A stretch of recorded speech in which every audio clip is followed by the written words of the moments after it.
Orien the Art Scholar is a very personal book, more so than the two books that came before it. It started with Orien Battles the Fog Devils, which was published in a very rough form. The sequel, Orien and the League of Artists, was written in the character's history. He began to breathe and grow more, which led to the prequel stories, The Border and Orien's Jet Lessons, being written. And where he worked, where he lived, was all personal.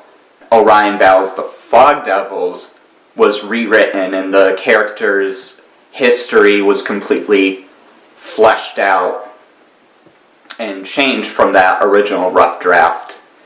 Started out as a everyman character in a fantasy world on another planet.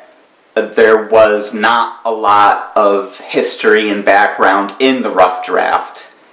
It was supposed to be more of a mystery, and then with League of Artists, the character became more closer to myself. Very much his history was mine, true events that did happen, just through, as seen through the eyes, through a creative outlook of that particular time in my life.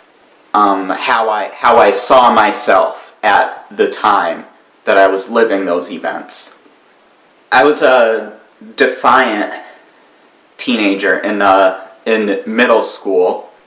It was difficult for many reasons, and with the schoolwork, I was doing all right in tests and everything, but my grades were, I suppose, a little below average, and I had a very defiant attitude. I wasn't doing my homework. I guess that's what prompted concern. I would do all right on the math test, but daily assignments, I'd say, well, why do I need to do math every day? Why do I need to do, the science worksheets and all the questions in the textbook? Why do I have to do that stuff every day and have to do with if I know the subject, if I can still, pass the tests?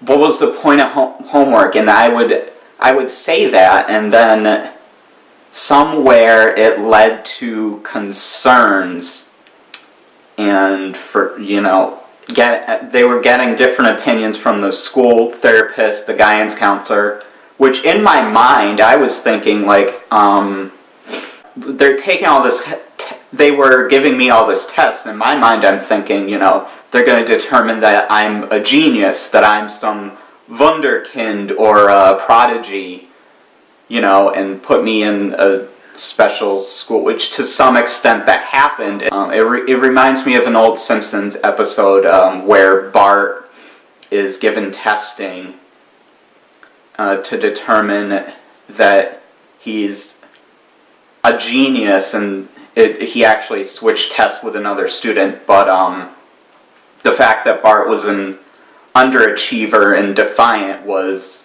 as a result of him not getting the proper education, for someone with his talents. And I kind of saw myself that way when I was that age. It was determined that I was a rather slow reader, but I would try to challenge myself and read books that were challenging, and I enjoyed learning and enjoyed reading. And then I would be put in these classrooms with kids that would oh, why do you enjoy reading books? Why do you like being in school? And they were getting higher grades than I was because they were doing the daily assignments, which were, I guess, at level with their learning, and supposedly at level with my learning, but I think I wanted to go beyond that. There was a part of me that did, and also a part of me that was stubborn, that just wanted to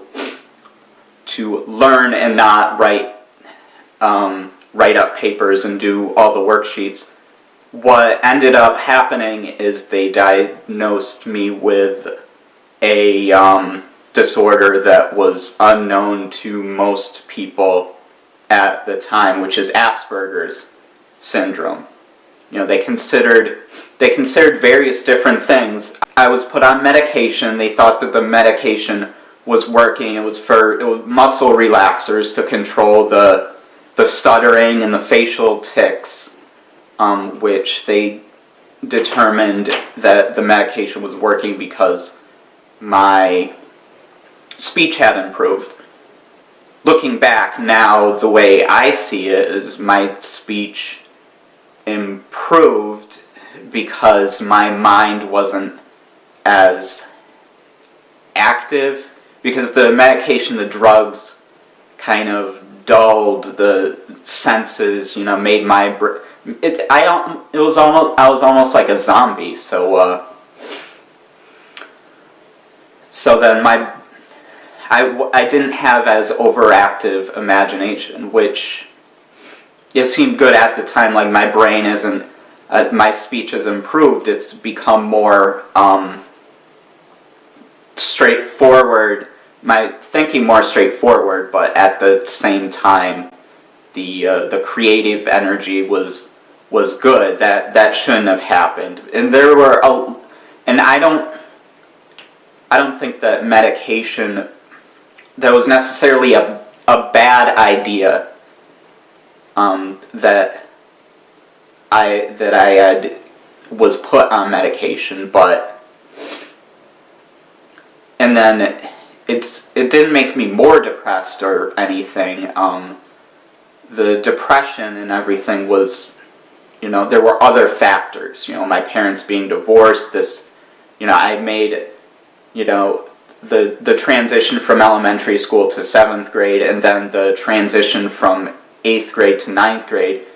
And 9th grade and high school, that was a completely different world and a completely new transition that I had to adjust to.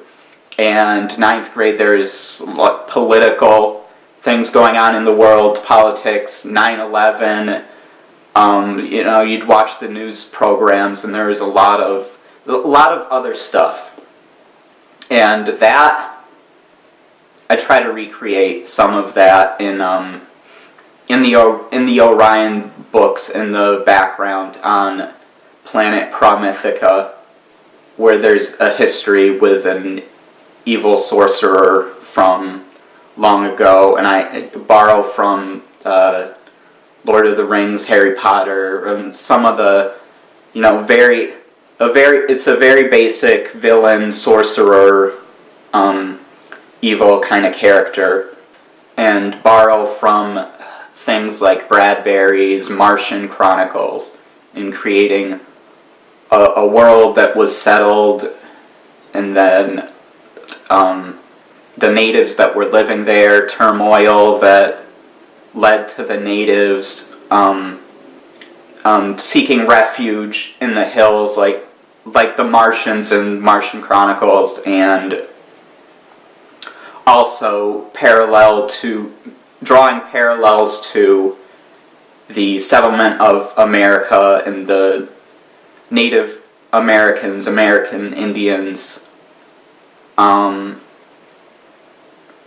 putting that in the historical context of the world, and that what led to the natives migrating towards the hills was the war, and Desaad, the evil sorcerer, his, you know, threats and determination to conquer the colonies, leading them to war, is what led to the natives fleeing. The fog is the depression. So in this world, there's a kind of gloom in the atmosphere, a negative energy that is referred to as the fog. And the villain historically what he had done was use that negative energy to create threats to threaten the colonists, while they were at war. You have the ghost warriors, which were like Walking Dead soldiers in his army, and the fog devils, which were created from the negative energy, turning the negative energy into smoke and creating a life form from the smoke. That's the fog devil. So with that, I created a history of war, and something that is mentioned in the background, like the war has ended, but the Desaad, the sorcerer, is still in hiding. There's a hunt for him, a search for him, to execute him. It very much parallels the search for Bin Laden and some of the stuff with Saddam Hussein that was in the news at the time when I was in high school.